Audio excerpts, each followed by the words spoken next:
Halo teman-teman semua, kembali lagi di channel Mister Trade-in ya. Hari ini kita masuk untuk ISG Daily di hari Rabu teman-teman, tanggal 18 Januari 2023. Dan seperti biasa, teman-teman pastikan udah klik tombol subscribe-nya. Dan juga jangan lupa follow Instagram channel ini, yaitu di @mistertrade-in. Oke, untuk yang pertama mungkin saya akan bahas dari kalender ekonomi teman-teman. Di sini saya lihat untuk besok ya, tanggal 19 Januari di sekitar jam setengah 3 siang teman-teman, ini ada rilis untuk suku bunga dari Bank Indonesia ya, yang kalau kita lihat di sini secara forecasting akan berada di angka 5,75%, yang artinya naik 25 basis point teman-teman, dari yang sebelumnya 5,5% ya. Nah, kita akan lihat besok siang teman-teman untuk datanya ya. Nah, kemudian saya balik lagi ke sini. Nah, untuk indeks hari ini kita lihat penutupannya ya cenderung netral teman-teman, minus 0,02% di level 6.766.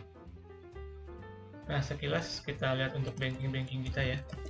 Bank BCA hari ini 8.300 minus 0,3%. Kemudian Bank Mandiri 9.550 minus 2% teman-teman. Lalu untuk Bank BNI 8.875 ya closingan, minus 0,5%.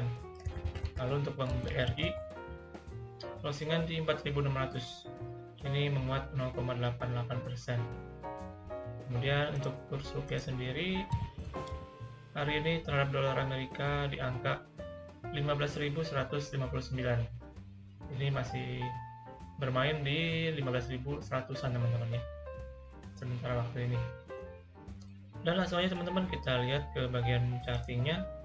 Untuk teknikal hari ini, secara charting candle hari ini teman-teman bentuknya doji ya.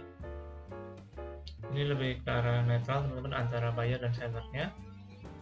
Kemudian secara indikator MACD juga kita lihat ini udah mulai masuk histogram bullish teman-teman. Namun secara price actionnya ini kita lihat masih tetap tertahan ya di garis yang merah teman-teman, garis EMA periode 34 ya yang merah ini. Untuk sementara mungkin menurut saya potensinya untuk ISG akan membuat base dulu teman-teman, base support ya, sementara akan konsolidasi, tapi mungkin akan cenderung lebih korektif teman-teman, konsolidasinya korektif. Nah, dari sini baru nanti kita akan lihat apakah dia membentuk entah itu pattern falling wedge ataupun misalkan bull flag ya, baru nanti akan bisa lanjut naik ke atas teman-teman, ataupun bisa turun ke bawah lagi. Nah, itu potensi sementara untuk market kita menurut saya, yang pastinya lebih ke arah konsolidasi dulu teman-teman sementara waktu ini. Kemudian kita masuk untuk berita yang pertama teman-teman untuk hari ini ya. Di sini ada dari INDI atau Indika Energi teman-teman. Di sini kalau saya lihat Indika Energi atau INDI semakin serius untuk menggarap bisnis kendaraan listrik di Indonesia, dan perseroan resmi menggandeng Damon Motor untuk memasarkan sepeda motor listrik Damon di tanah air. Jadi INDI ini bekerja sama dengan Damon Motor untuk menggarap bisnis kendaraan motor listrik teman-teman. Kemudian menurut Vice Presidennya yaitu Aziz Arman, yang mengatakan bahwa Indonesia memiliki peluang besar untuk mentransformasikan pengalaman berkendara bagi jutaan orang yang bergantung pada kendaraan roda 2 atau motor. Dengan demikian, melalui anak perusahaan Indika yakni PT Electra Motor Group, INDI berkomitmen untuk mengembangkan sepeda motor listrik dan ekosistem pendukungnya di Indonesia. Kemudian kita lihat lagi, dan juga mereka meyakini bahwa kemitraan itu akan membuka lebih banyak peluang kolaborasi untuk mempercepat strategi untuk masuk ke pasar kendaraan listrik dan memenuhi tujuan net zero Indonesia. Nah, itu untuk berita dari ini teman-teman. Sekarang kita langsung aja ke teknikalnya ya. Nah, untuk ini sebenarnya menurut saya secara time frame daily ya, di sini masih dalam fase koreksi teman-teman, atau bearish ya. Dan jangka pendek ini, di sini saya lihat ada support yang cukup penting ya buat Indi di harga 2450 sampai dengan 2500 teman-teman. Ini merupakan support yang cukup kuat harusnya untuk Indi. Nah, untuk sementara pergerakan dia naik ke atas ini menurut saya hanya untuk pullback ya, atau technical rebound, menguji level resistennya. Yang kalau misalkan nanti dia reject dari sini, maka potensinya akan kembali menguji ke level support teman-teman di 2500-an ya. Nah, dari sini mungkin dia baru bisa dipertimbangkan apakah dia akan bisa bertahan di atas level ini, atau justru akan kembali koreksi ke bawah teman-teman. Nah, itu perlu diperhatikan juga ya untuk Indi sementara waktu ini. Cuman menurut saya dalam jangka waktu pendek ini, Indi masih dalam fase bearishnya. Nah, selanjutnya yang kedua untuk berita hari ini dari ini teman-teman, ini properti ya, Jaya Real Property atau JRPT. Di sini kita lihat PT Jaya Real Property atau JRPT berencana melakukan pembelian kembali saham atau buyback sebanyak 200 juta saham atau setara dengan 1,533% dari total modal ditempatkan dan disetor. Dan untuk melaksanakan aksi korporasi tersebut, perseroan menyiapkan dana sebesar 100 miliar rupiah. Dalam keterbukaan informasi, buyback akan dilaksanakan dalam jangka waktu 3 bulan, teman-teman. Kemudian, untuk pelaksanaan buybacknya bakal dilakukan melalui pasar reguler maupun juga di luar pasar, teman-teman. Kemudian selanjutnya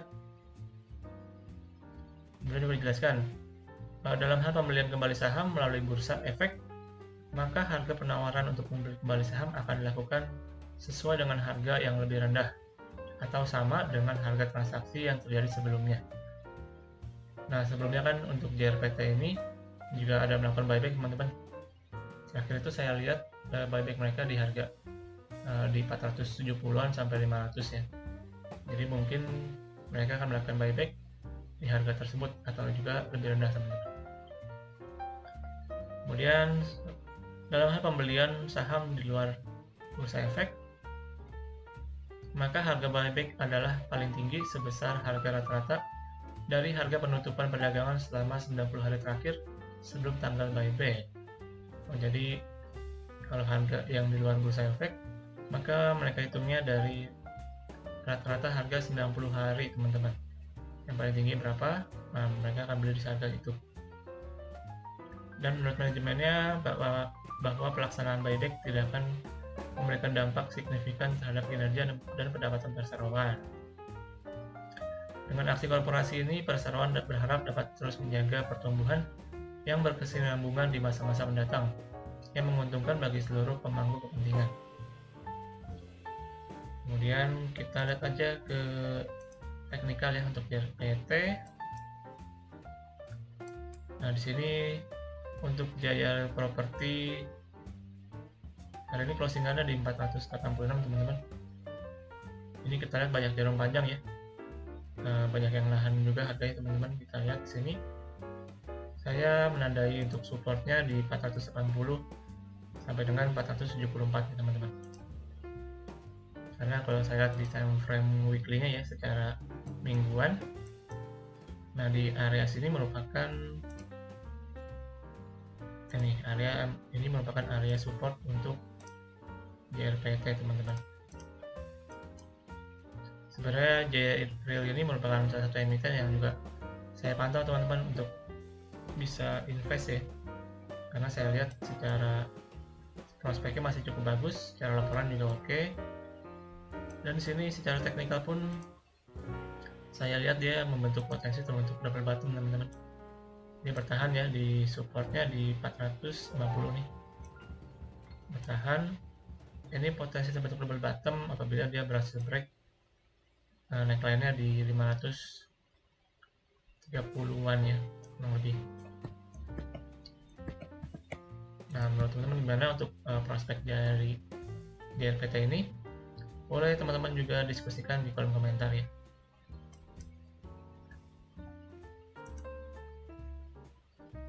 Nah, itu untuk sementara dari JRPT teman-teman.